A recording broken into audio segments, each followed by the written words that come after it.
Angie, in our cover story, in the 2 years since efforts to unionize minimum wage workers and raise their pay, dubbed the Fight for 15, began, 3 cities have passed proposals raising it to $15.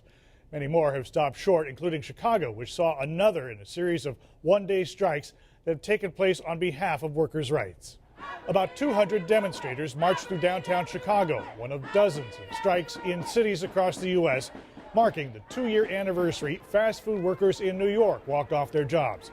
In Chicago, the protesters hopscotched across the city in buses rented by the Service Employees International Union, which has been a supportive presence throughout the Fight for 15's activism. Is this more about joining a union than it is about $15 an hour? It's about both. Our demands are $15 an hour and the right to have a union. But isn't the union bankrolling this? Isn't the union providing the buses? We get sponsors in support and solidarity because they know that with the union, the workers are protected. The march happened just 2 days after Chicago's City Council voted to raise the minimum wage to $10 an hour as of July 1st, which will then gradually increase to $13 an hour by 2019. We need an immediate change.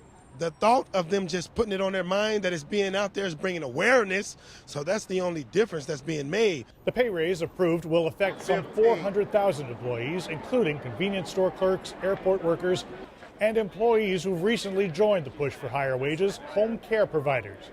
The need for home care workers is going to double in the next 8 years, and if the salary stays at $10 an hour, the workforce will not be there. So far, the cities of Seattle and SeaTac, Washington, and San Francisco have raised their minimums to $15, along with hotel and school workers in Los Angeles, housing authority workers in Portland, Oregon, and hospital workers in Baltimore and Boston.